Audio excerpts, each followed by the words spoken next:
الحمدللہ وکفا والصلاة والسلام علی عباده الذین اصطفى خصوصا علی افضلهم وخاتم النبیین محمد الامین وعلی آلہ وصحبہ اجمعین. اما بعد فقد قال اللہ تبارک وتعالی کما ورد فی سورۃ التغابن. اعوذ باللہ من الشیطان الرجیم بسم اللہ الرحمن الرحیم. یسبح للہ ما فی السماوات وما فی الارض لہ الملک ولہ الحمد وہو علی کل شیء قدیر.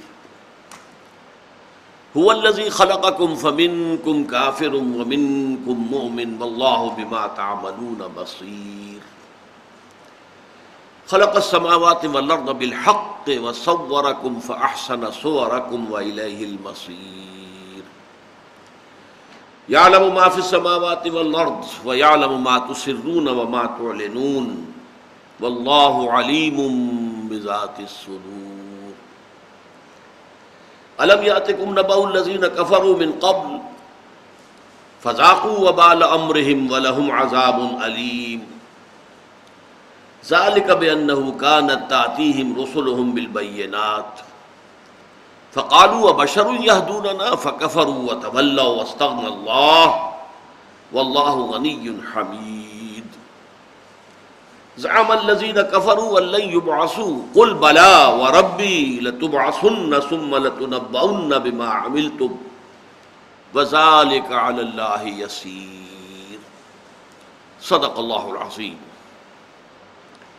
رب اشرح لي صدري ويسر لي امري واحلل عقدة من لساني يفقهوا قولي. اللهم ربنا الهمنا رشدنا واعذنا من شرور انفسنا. اللهم ارنا الحق حقا وارزقنا اتباعه وارنا الباطل باطلا وارزقنا اجتنابه. آمین یا رب العالمین. مطالعہ قرآن حکیم کے جس منتخب نصاب کا سلسلے وار درس ان مجالس میں ہو رہا ہے، اس کے ضمن میں یہ بات ذہن میں تازہ کر لیں کہ وہ 6 حصوں پر مشتمل ہے.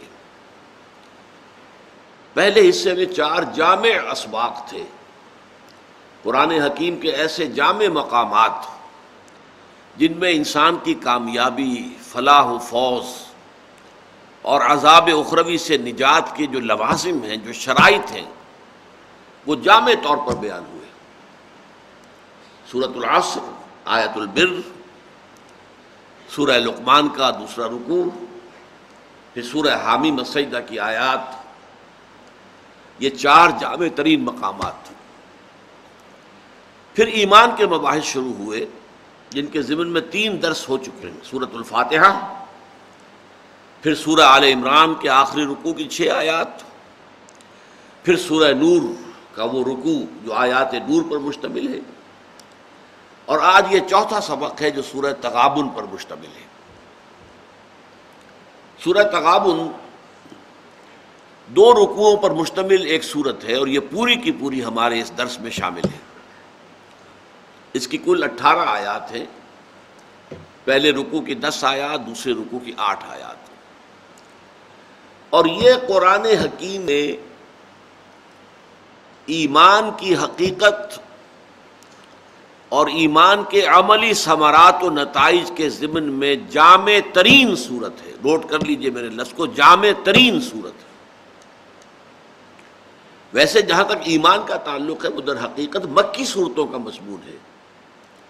بڑے لمبے لمبے مباحث توحید خداوندی پر، صفات باری تعالیٰ پر، بڑی لمبی لمبی بحثیں معاد پر، رسالت پر. یہ تو یوں سمجھیے کہ قرآن حکیم کا جو 2/3 حصہ ہے وہ مکی صورتوں پر مشتمل ہے، اور مکی صورتوں کا سب سے بڑا مضمون ایمان ہے. شریعت تو اس میں بیان ہوئی نہیں ہے، احکام آئے ہی نہیں ہیں. حلال و حرام کی ساری جو اوامر و نواہی ہیں، ڈوز اینڈ ڈونٹس ہیں، وہ تو مدنی صورتوں میں ہیں. لیکن یہ کہ مدنی صورتوں میں اس ایمان پر مختصر یوں سمجھیے کہ خلاصے کی شکل میں یہ مختلف مقامات تھے جن کو ہم نے پڑھا ہے. اس لیے کہ سورہ آل عمران بھی مدنی سورت، سورہ نور جو ہے وہ مدنی سورت، پھر یہ جو ہے سورہ تغابن یہ مدنی سورت، اور یہاں یہ جامع ترین خلاصہ ہے ان مباحث کا کہ جو مکی صورتوں میں تفصیل کے ساتھ وارد ہوئے۔ اس کے ضمن میں یہ بات نوٹ کر لیجئے، یہ مضمون اس سے پہلے میں نے ان نشستوں میں بیان نہیں کیا ہے، لیکن آج اسے تھوڑا سا انٹروڈیوس کرانا چاہ رہا ہوں۔ یہ سب جانتے ہیں کہ قرآن مجید کی کچھ صورتیں مکی ہیں، کچھ مدنی ہیں۔ اب ایک شکل یہ ہو سکتی تھی کہ پہلے ساری مکی صورتیں جمع کر دی جاتی ہیں، پھر ساری مدنی صورتیں جمع کر دی جاتی ہیں، اور جو کرونولوجیکل آرڈر ہے ان کی تنزیل کا، نزول کا، اسی میں وہ جمع کر دیے گئے جاتے ہیں۔ ایسا نہیں ہے، ہمیں معلوم ہے قرآن مجید میں مدنی صورتیں آتی ہیں، پھر مکی آ جاتی ہیں، پھر مدنی آ جاتی ہیں، پھر مکی آ جاتی ہیں، پھر مدنی آ جاتی ہیں، پھر مکی آ جاتی ہیں، اور اس طرح سے مکی اور مدنی صورتوں کے 7 گروپ ہیں جو وجود میں آتے ہیں۔ ہر گروپ میں ایک یا ایک سے زائد مکی صورت اور ایک یا ایک سے زائد مدنی صورت۔ یہ جو 7 گروپ ہیں یہ بڑے اہم ہیں، ہر گروپ کا ایک خاص مضمون ہے، اس کا تھیم، مرکزی تھیم، اس کا عمود ایک ہے۔ جیسے ہم کہتے ہیں تصویر کے 2 رخ، تو اس مضمون کا ایک رخ جو ہے وہ مکی صورتوں میں آتا ہے اور دوسرا رخ جو ہے مدنی صورتوں میں آتا ہے۔ اب یہ نوٹ کر لیجئے کہ قرآن حکیم میں ابتدا میں آپ کو معلوم ہے کہ 4 صورتیں مدنی آئی ہیں جو طویل ترین ہیں۔ سورۃ البقرہ 40 رکوع، سورہ آل عمران 20 رکوع، سورہ نساء پھر 20 رکوع، 24 رکوع، اور پھر سورہ مائدہ 16 رکوع۔ یہ طویل ترین صورتیں ہیں اور شروع میں جمع ہیں، تقریباً 6.25 پارے جو ہیں ان پر مشتمل ہیں، لیکن تعداد کے اعتبار سے تو 4 ہی بنی، سورہ بقرہ، آل عمران، نساء، مائدہ، 4۔ قرآن حکیم میں مدنی صورتوں کا تعداد کے لحاظ سے سب سے بڑا گروپ جو ہے وہ ہے کہ جو 27ویں پارے کے آخر میں شروع ہوتا ہے سورہ حدید سے، اور پورا 28واں پارہ اسی پر مشتمل ہے، سورہ تحریم پر ختم ہوتا ہے، اور یہ 10 صورتیں ہیں، پارہ سوا پارہ، صورتیں 10، اور یہ صورتیں اس اعتبار سے قرآن مجید کی اہم ترین صورتیں ہیں کہ ان میں قرآن کے جو بنیادی مضامین ہیں ان کے خلاصے دے دیے گئے۔ آپ کو معلوم ہے کہ لوگوں میں سہولت پسند لوگوں کی اکثریت ہوتی ہے، آسانی چاہتے ہیں، ایسے طالب علم زیادہ ہوتے ہیں جو خلاصوں سے تیاری کر کے امتحان پاس کرتے ہیں، پورے ٹیکسٹ کو پڑھنے کی ان کو ہمت نہیں ہوتی کہ خلاصہ مل جائے۔ تو اللہ تعالیٰ نے بھی انسان کی اس فطرت کی کمزوری کو پیش نظر رکھا ہے کہ وہ مضامین کے جو قرآن حکیم میں طویل صورتوں کے اندر بہت طویل مباحث میں آئے ہیں، ان کے خلاصے 10 خلاصے جو ہیں، صرف ایک صورت ہے 4 رکوعوں کی، پھر 2 ہیں 3 رکوعوں کی، اور پھر 7 ہیں 2 رکوعوں پر مشتمل، چھوٹی صورت ہے، اور ان میں مضامین آ گئے۔ ایمان کا خلاصہ یہ سورہ تغابن میں ہے۔ ایمان کی ایک ضد ہے کفر، اس کا سارا بیان مکی صورتوں میں ہے، لیکن ایمان کی دوسری ضد جو ہے اپوزٹ، وہ نفاق ہے۔ سورہ تغابن سے پہلے سورہ منافقون ہے، کل 11 آیتیں ہیں، حالانکہ نفاق کا جو مضمون ہے وہ سورہ نساء میں، سورہ مائدہ میں، پھر یہ کہ سورہ نور میں، سورہ احزاب میں، اور سب سے بڑھ کر سورہ توبہ میں بڑی تفصیل سے آئے، لیکن یہاں 11 آیتوں پر مشتمل سورۃ المنافقون ہے جس میں نفاق کے بارے میں پورا خلاصہ آ گیا۔ تو جیسے کہ عام ترتیب ہے کہ نفی پہلے ہوتی ہے اور اس بات بعد میں ہوتا ہے، لا الہ الا اللہ، اسے ہم کہتے ہیں ذکر نفی و اثبات۔ نفی کیا ہے؟ لا الہ، اس بات کیا؟ الا اللہ، نہیں ہے کوئی معبود سوائے اللہ کے۔ تو اسی طریقے سے نفی جو ہے ایمان کی، نفاق، اس پر جو خلاصہ صورت آئی ہے وہ سورہ منافقون ہے، پہلے وہ آئی، اور پھر اس کا کنٹراسٹ، سائملٹینیس کنٹراسٹ، ایمان کی حقیقت، ایمان کے ثمرات، ایمان کے نتائج۔ ایمان ایک شجرہ طیبہ ہے، اس میں پھل لگتے ہیں۔ کون سے پھل لگتے ہیں؟ ایمان حقیقتاً ہو تو انسان کی سیرت و کردار میں، اس کے انداز فکر میں، اس کے احساسات میں کیا تبدیلیاں آنی چاہیے۔ ان موضوعات پر جیسا کہ میں نے عرض کیا، پھر یہ لفظ استعمال کر رہا ہوں، قرآن مجید کی جامع ترین سورت سورہ تغابن ہے۔ اچھا، اب یہاں جو ہے ایک عجیب ترتیب ہے۔ پہلے رکوع کی 10 آیات میں سے 7 آیات میں ایمانیات ثلاثہ، توحید، ذات و صفات باری تعالی، اور ایمان بالرسالت، ایمان بالآخرت کا ذکر ہے نیریٹو فارم میں، افرمیٹو انداز میں۔ پھر 3 آیات میں بہت زوردار دعوت ہے، بس یہ تو حقیقتیں ہیں پر مانو ان کو، تمہاری نجات کا دار و مدار اس پر ہے کہ ان حقائق کو تسلیم کرو، ان پر یقین کرو۔ دوسرے رکوع کی 8 آیات میں سے پہلے 5 آیات میں ثمرات بیان ہوئے ہیں، ایمان کے کیا نتائج نکلنے چاہیے، کیا ثمرات وجود میں آنے چاہیے، کیسے پھل لگنے چاہیے ایمان کے شجرہ طیبہ میں۔ اور پھر بقیہ 3 آیات میں ان کو پورا کرنے کی زوردار دعوت۔ تو یہ ترتیب بھی بہت ہی کلیئر ہے، بہت واضح ہے سورہ تغابن کے اندر۔ بڑی صورتوں میں نظم کلام کو تلاش کرنا مشکل ہوتا ہے، لیکن یہ جو چھوٹی صورتیں ان میں انسان بڑی آسانی کے ساتھ پتہ چلا سکتا ہے، اینالائز کر سکتا ہے کہ مضمون کن حصوں میں بٹا ہوا ہے اور ان میں کس طریقے سے مضمون تدریجاً آگے بڑھ رہا ہے۔ بس یہ چیزیں تو تمہیدی طور پر سامنے رکھیے۔ اب آئیے ہم مطالعہ شروع کرتے ہیں۔ فرمایا یسبح للہ ما فی السماوات و ما فی الارض،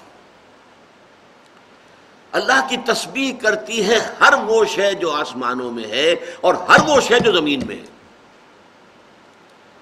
یہ بات اب نوٹ کر لیجئے کہ ان 10 صورتوں میں جو سورہ حدید سے سورہ تحریم تک ہیں، 5 صورتیں وہ ہیں جن کا آغاز تسبیح باری تعالیٰ سے ہوتا ہے۔ 5 کا بغیر کسی تمہید کے شروع ہو جاتا ہے۔ سورہ منافقون، اذا جاءک المنافقون قالوا نشہد انک لرسول اللہ، شروع میں کوئی تمہیدی مضمون نہیں ہے، تسبیح کا، حمد کا کوئی ذکر نہیں۔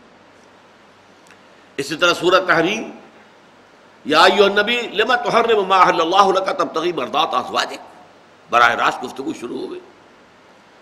لیکن 5 صورتیں وہ ہیں جن کے شروع میں تسبیح باری تعالیٰ کا ذکر ہے، اور اس میں بھی ایک عجیب ترتیب ہے۔ یہ قرآن مجید پر اگر اس طور سے انسان غور کرے تب سامنے یہ حقائق آتے ہیں۔ ایک انداز ہے سبح للہ ما فی السماوات والارض، ماضی کا صیغہ آیا، اللہ کی تسبیح کرتی ہے ہر وہ شے جو آسمان میں ہے اور زمین میں ہے۔ یہ سورہ حدید ہے۔ اس کے بعد سبح للہ ما فی السماوات و ما فی الارض، اب یہ تاکید کا انداز بڑھ گیا، تسبیح کرتی ہے اللہ کی ہر وہ شے جو آسمانوں میں ہے اور ہر وہ شے جو زمین میں ہے۔ ایک لفظ کا اضافہ ہو گیا، لیکن فعل ماضی۔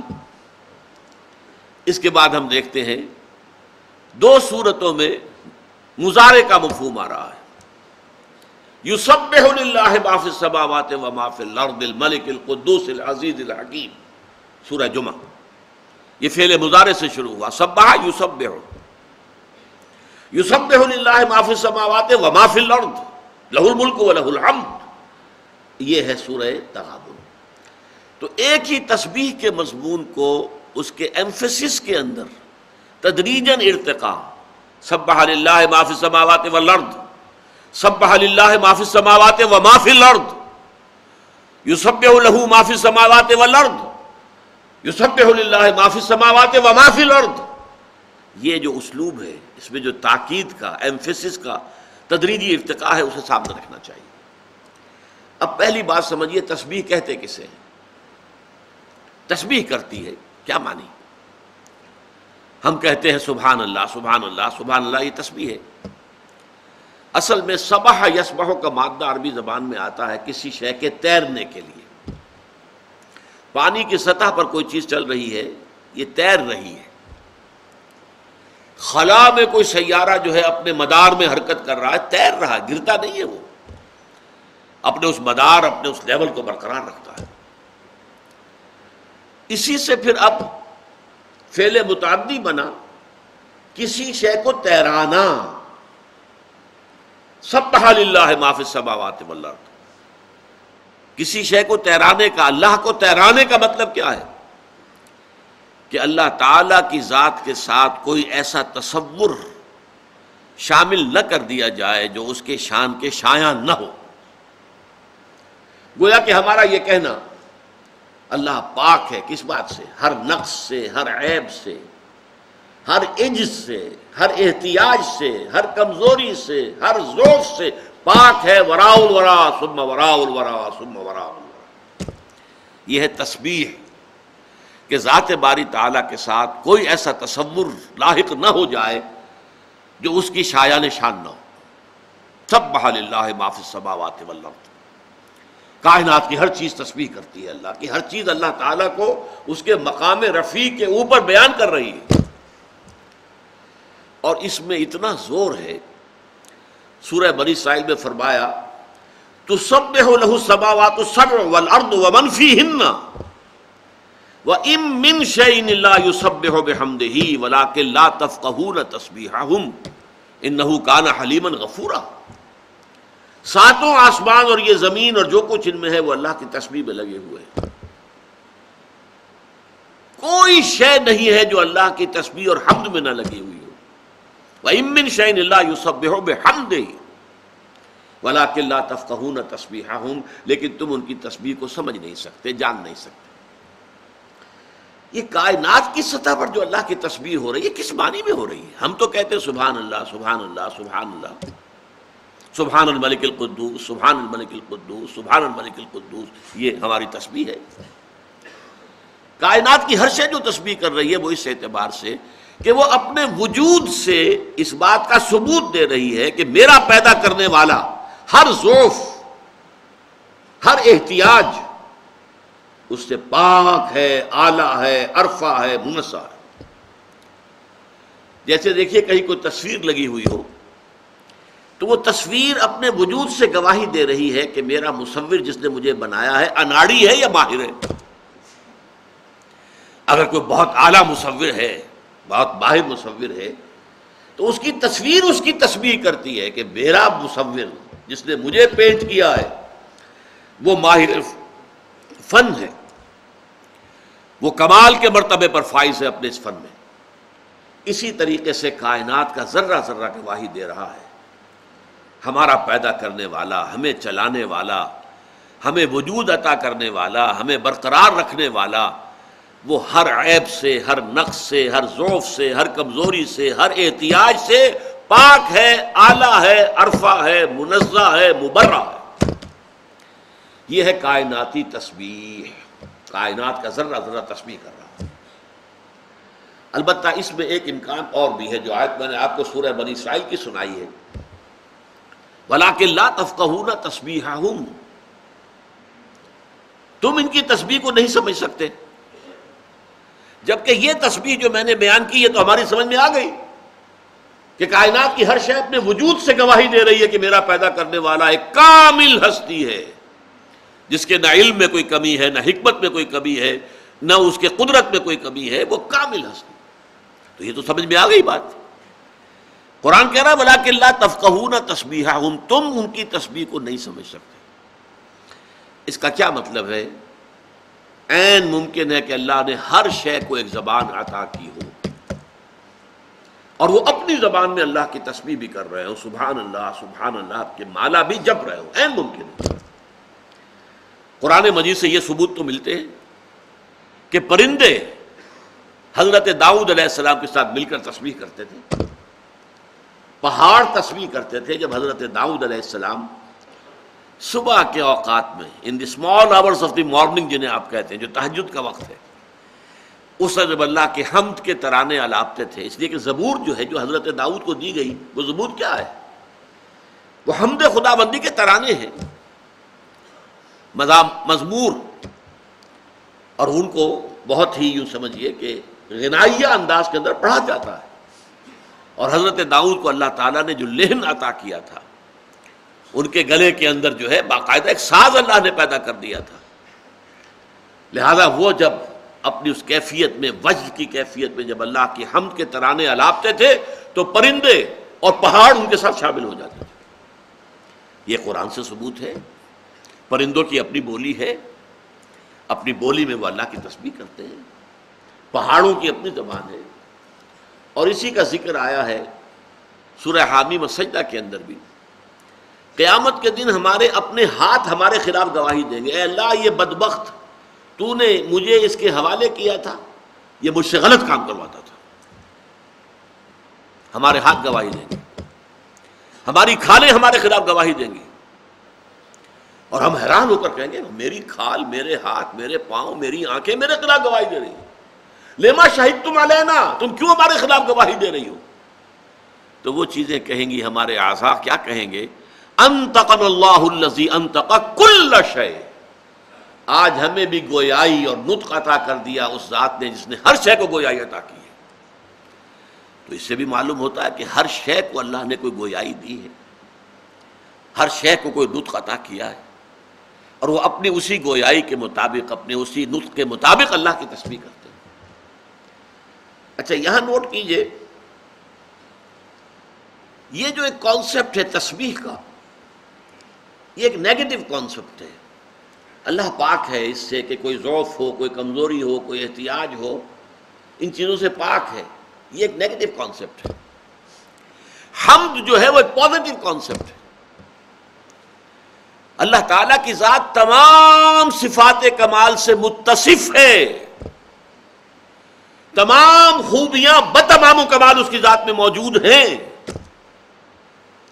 ہمیں جو کچھ فیض حاصل ہو رہا ہے اس کا منبع اور سرچشمہ ذات باری تعالیٰ ہے، یہ پازیٹو سائیڈ ہے اسی کا۔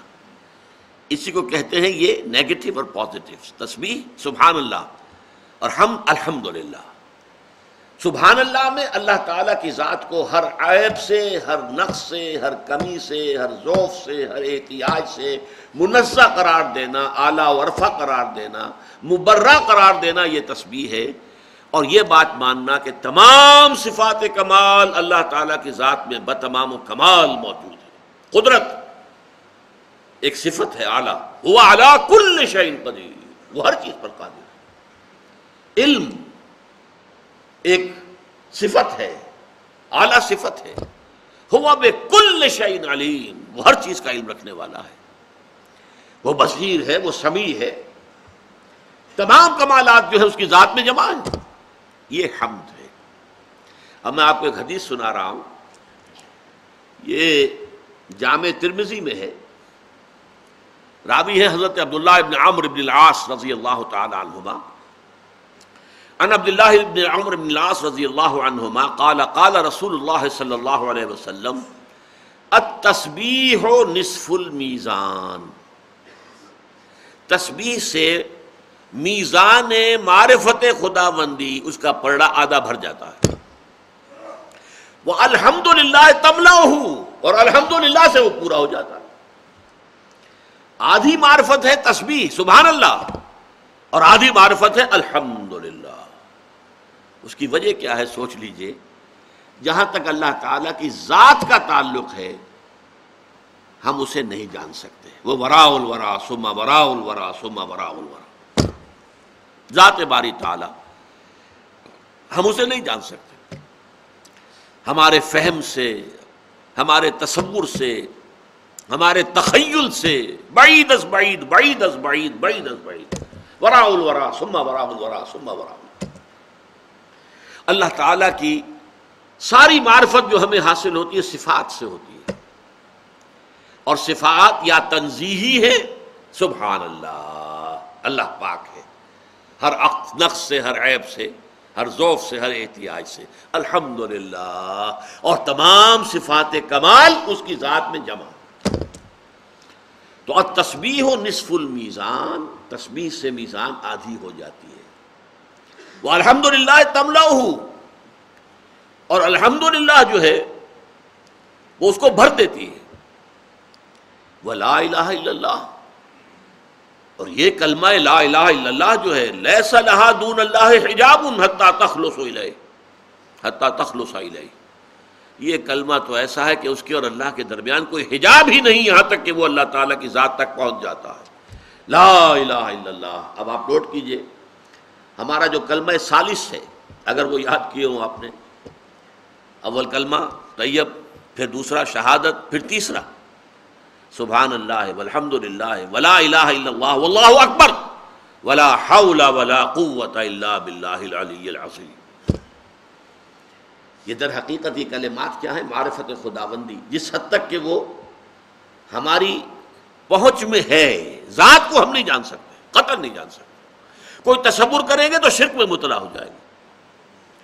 ذات کو وراء الورا وراء الورا وراء الورا، البتہ اس کی صفات، اور یہ صفات دو قسم کی ہوں گی، تنزیہی اور دوسری طرف تحمیدی۔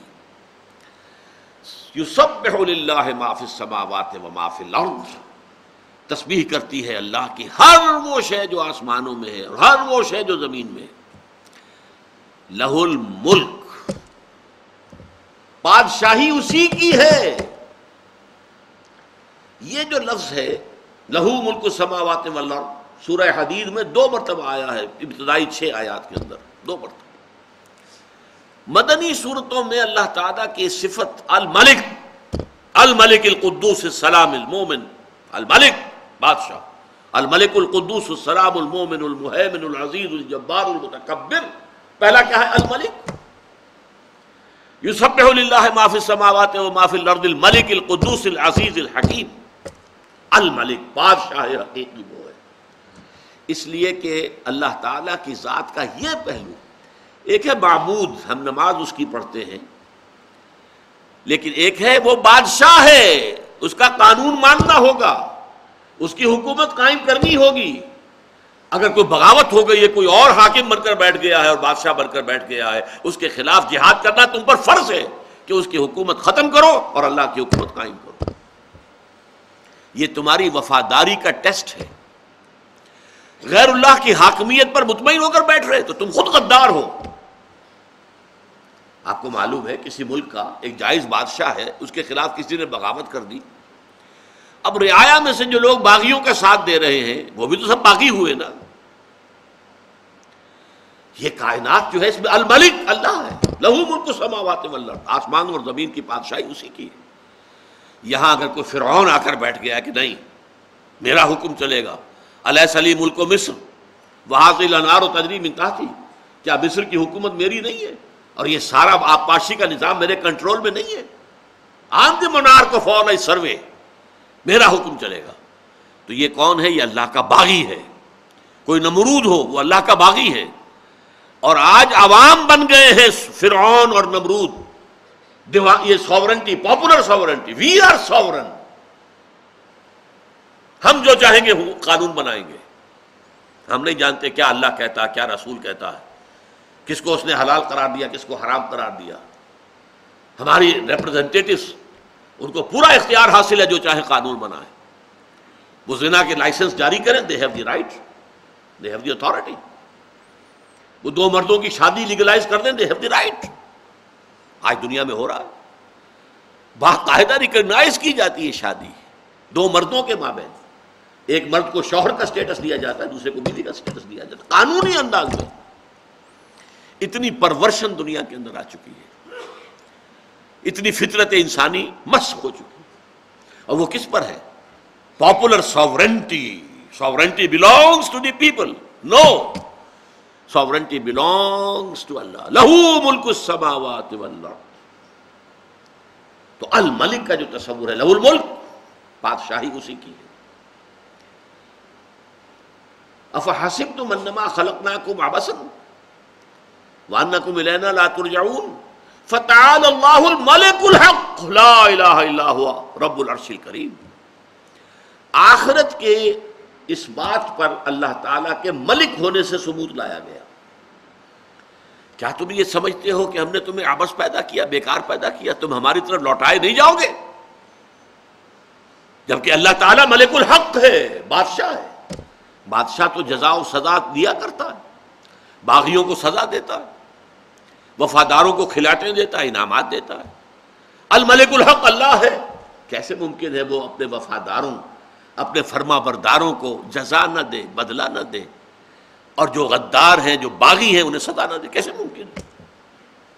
افحسبتم انما خلقناکم عبثا وانکم الینا لا ترجعون فتعالی اللہ الملک الحق۔ وہ تو بادشاہ ہے حقیقی، وہ لازماً اپنے وفاداروں کو جزا دے گا، بدلہ دے گا، خلعتیں دے گا، جاگیریں دے گا۔ ہر جنت ایک جاگیر ہوگی، اس کی وسعتوں کا ہم اندازہ نہیں کر سکتے جو انسانوں کو ملنے والی ہے جنت۔ وہاں فرق مراتب کتنا ہوگا؟ ایک حدیث میں آتا ہے کہ ایک نچلے درجے کا جنتی اپنے سے اوپر والے درجے کے جنتی کو یوں دیکھ رہا ہوگا جیسے تم زمین پر بیٹھ کر ستاروں کو دیکھتے ہو۔ اتنا فرق و تفاوت ہوگا جنت کے مراتب کے اندر۔ یسبح للہ ما فی السماوات و ما فی الارض لہ الملک و لہ الحمد۔ اب لہ الحمد تو میں گفتگو کر چکا ہوں، اسی کے لیے حمد ہے، ساری تعریف اسی کے لیے، سارا شکر اسی کے لیے۔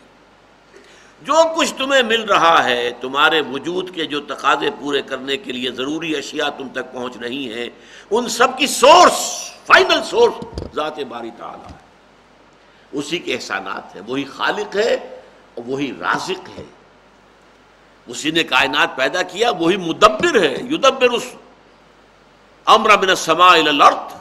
اللہ تعالیٰ تدبیر امر فرماتا ہے۔ وَهُوَ عَلَىٰ كُلِّ شَيْءٍ قَدِيرٌ، یہ میں نے عرض کیا تھا نا کہ اللہ تعالیٰ کی معرفت جو ہے ہمیں صفات کے حوالے سے حاصل ہوتی ہے۔ اب صفات میں بھی دیکھیے ہماری کیا لمیٹیشن ہے، اللہ کتنا قادر ہے، کتنی قدرت اس میں ہے۔ Can I have any concept of it؟ میرا دماغ اتنا چھوٹا سا ہے، اللہ کی قدرت کتنی ہے اس کا تصور میرے اس چھوٹے دماغ میں نہیں آ سکتا، ناممکن۔ ہم فائنائٹ پیمانوں سے سوچتے ہیں، انفائنائٹ کا تصور ممکن نہیں ہمارے لیے۔ اللہ کتنا قدیر ہے ہم نہیں جانتے، ہاں ہم ایک جانتے ہیں، هو علی کل شیء قدیر، ہر شے پر قادر، کوئی شے بھی اس کی قدرت کے دائرے سے باہر نہیں ہے۔ کسی بھی چیز کے بارے میں اگر تمہارے دل میں خیال ہو گیا اللہ یہ کیسے کر سکتا ہے، معلوم ہوا کہ اللہ تعالیٰ کی معرفت تمہیں حاصل نہیں ہوئی۔ فعال لما یرید یفعل ما یشاء، وہ جو ارادہ کرتا ہے کر گزرتا ہے، جو اس کی مرضی ہوتی ہے وہ اس کو روب عمل لے آتا ہے۔ وہ علی کل شیء قدیر، وہ ہر چیز پر قادر ہے۔ اور یہاں خاص طور پر اس میں اشارہ ہے، اصل میں یہ ابتدائی 4 آیات جو ہیں اس میں ذات و صفات باری تعالیٰ کی بحث ہے بہت عمدہ۔ اسی میں گندھی ہوئی جو ہے بحث وہ ہے معاد آخرت کی۔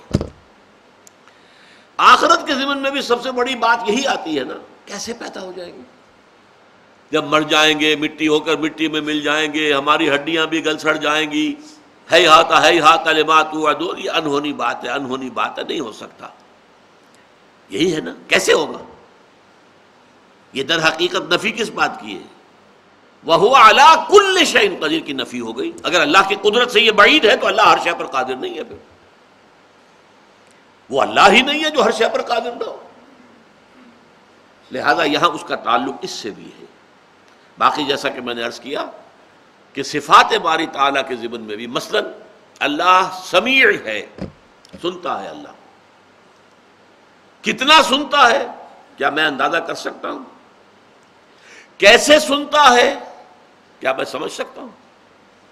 ہم تو یہ جانتے ہیں کہ ہمارے کان کے اندر ایک ڈرم ہے، ہوا میں جو ساؤنڈ ویوز آتی ہیں وہ جا کر اس ڈرم کو چھیڑتی ہیں، اس سے آگے مڈل ایئر کے اندر ایک میکینزم ہے، پھر انٹرنل ایئر میں جا کر پھر وہ انٹرپریٹ ہوتی ہیں دماغ میں جا کر، یہ ہمارا سننے کا پروسیس ہے۔ کیا اللہ کی سماعت ایسی ہے؟ معاذ اللہ ثم معاذ اللہ ثم معاذ اللہ۔ یعنی صفات کے بارے میں بھی ہم نہ اس کے کیف کو جان سکتے ہیں نہ کم کو، کیف و کم، کتنا سمیع ہے ہم نہیں جان سکتے، کیسے سنتا ہے ہم نہیں جانتے، ہاں ہر شے کا سننے والا ہے۔ بس یہ ہر شے ہر شے ہر شے یہ ہماری واحد پناہ گاہ ہے اللہ تعالیٰ کی صفات کے ضمن میں۔ علم ہوا بکل شیء علیم، ہر شے کا علم رکھتا ہے، بس اور کیا کہیں گے ہم؟ اس کے علم کا ہم کو اندازہ کر سکتے ہیں؟ اس کا کوئی حدود اربا متعین کر سکتے ہیں؟ اللہ کا علم یہاں سے شروع ہو کر یہاں تک ہے؟ نعوذ باللہ نعوذ باللہ نعوذ باللہ من ذالک۔ وہ ہر شے کا علم رکھتا، بس هو علی کل شیء قدیر هو بکل شیء علیم۔ یہ کل کا لفظ جو ہے یہ ہماری واحد پناہ گاہ ہے جو میں نے عرض کی ہے صفات باری تعالیٰ کے سبب۔ هو الذی خلقکم فمنکم کافر ومنکم مومن، بڑا ایک استعجابی سے انداز ہے یہاں پر، جیسے آپ اردو میں کچھ چیز لکھیں پھر آگے اس میں ایک الف سا کھڑا کر کے نیچے ایک نقطہ لگاتے، سائن آف ایکسکلیمیشن، بڑی عجیب بات ہے۔ هو الذی خلقکم، وہی ہے جس نے تم سب کو پیدا کیا، تمام انسان اسی کی مخلوق ہے۔ فمنکم کافر ومنکم مومن، لیکن تم میں سے وہ بھی ہیں کہ جو اس کا کفر کرتے ہیں، انکار کرتے ہیں، اس کی شخصیت کے بارے میں گھٹیا تصورات رکھتے ہیں اور اس کے مد مقابل بنا دیتے ہیں، شریک کر دیتے ہیں اس کے ساتھ اس کی خدائی میں۔ فمنکم کافر ومنکم مومن، اور تم میں سے ایسے بھی ہیں جو واقعی ایمان رکھتے ہیں، مانتے ہیں، اللہ کی معرفت انہیں حاصل ہے، وہ توحید پر قائم ہے، وہ شرک سے بچتے ہیں۔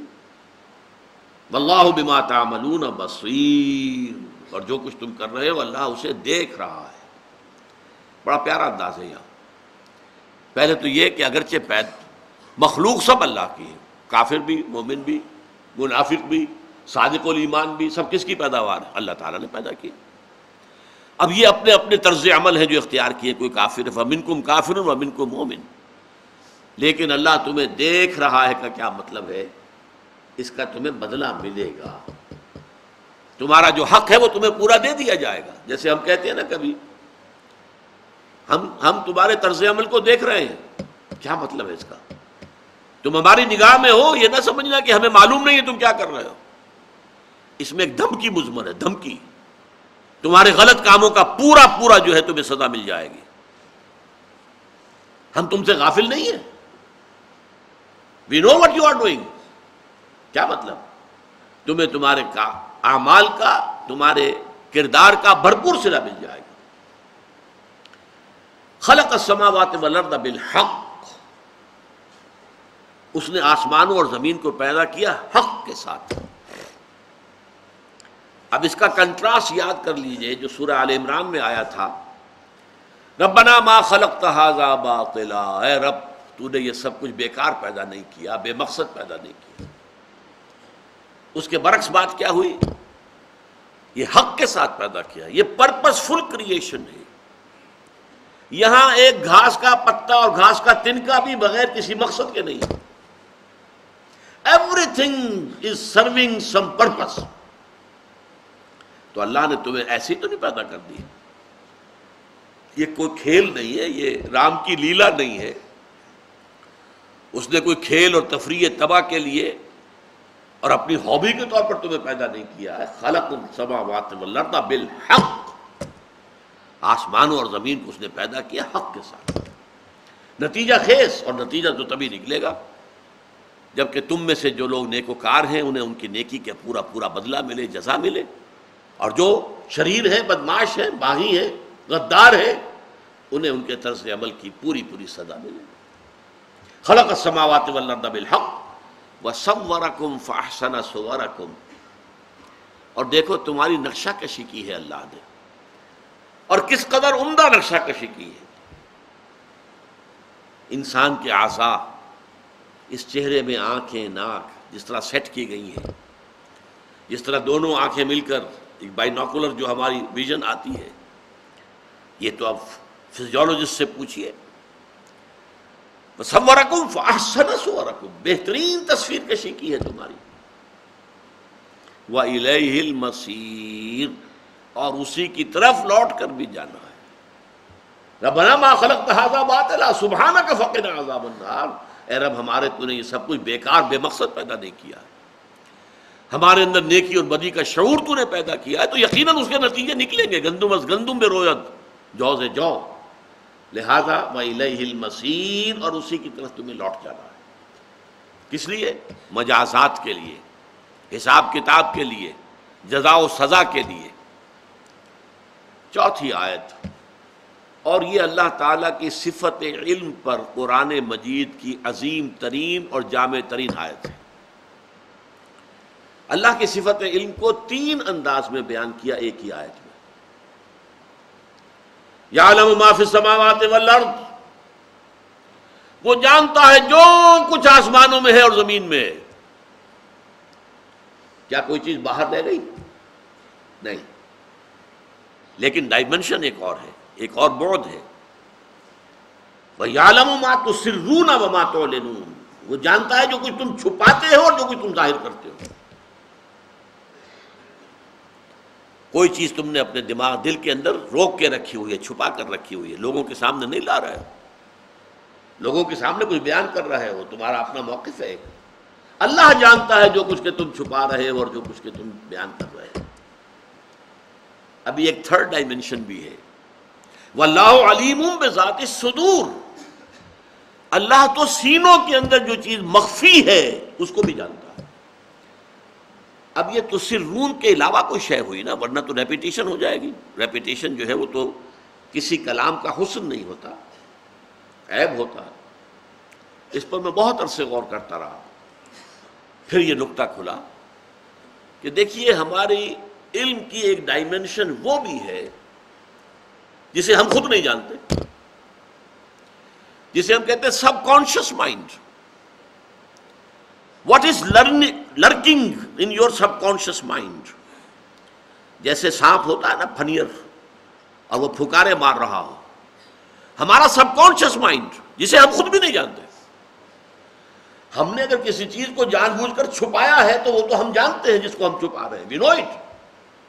سب کانشیس مائنڈ وہ ہے جسے ہم خود نہیں جانتے، اللہ اس کو بھی جانتا ہے، جو تمہارے تحت الشعور میں ہے، جو تمہارے لا شعور میں ہے، وہ جو کچھ اندر سے تمہارے نفس کے وسوسے ہو رہے ہیں، الذی یوسوس فی صدور الناس،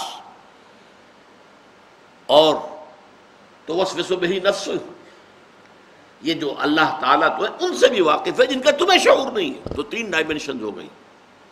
یعلم ما فی السماوات والارض، وہ جانتا ہے جو کچھ کہ ہے آسمانوں اور زمین میں۔ وَيَعْلَمُ مَا تُسِرُّونَ وَمَا تُعْلِنُونَ، اور وہ جانتا ہے اسے بھی جسے تم ارادی طور پر ظاہر کرتے ہو یا چھپاتے ہو۔ جب ارادی طور پر آپ چھپاتے ہیں تو گویا کہ اس کا علم آپ کو حاصل ہے۔ اور 3rd ڈائمنشن کیا ہے؟ واللہ علیم بذات الصدور، تمہارے سینوں کے صندوقوں کے اندر جو کچھ بند ہے، جو اندر تمہارا انکانشیس اور سب کانشیس مائنڈ ہے، اللہ اس کو بھی جانتا ہے۔ اسی لیے میں نے کہا تھا کہ اللہ تعالیٰ کی صفت علم پر یہ سب سے زیادہ گمبھیر، سب سے زیادہ جامع آیت ہے۔ ایک ہی صفت علم کو 3 اسلوبوں میں 3 ڈائمنشنز میں بیان کیا گیا۔ یہ جو 4 آیات ہیں سورہ تغابن کی ابتدائی، ان میں مین سبجیکٹ تو ہے ذات و صفات باری تعالی، توحید، لیکن اس کے ساتھ گندا ہوا مضمون آخرت کا بھی ہے۔ اللہ جو کچھ تم کر رہے ہو دیکھ رہا ہے، یعنی اس کا تمہیں بدلہ ملے گا۔ اور یہ کہ اللہ تعالیٰ جو ہے اسی کی طرف تمہیں لوٹ کر جانا ہے، یہ آخرت۔ تو معاد اور آخرت کا مضمون بھی اس توحید کے مضمون میں گندھا ہوا، لپٹا ہوا ان 4 آیات میں موجود ہے۔ بارک اللہ لی ولکم فی القرآن العظیم ونفعنی وإیاکم بالآیات والذکر الحکیم۔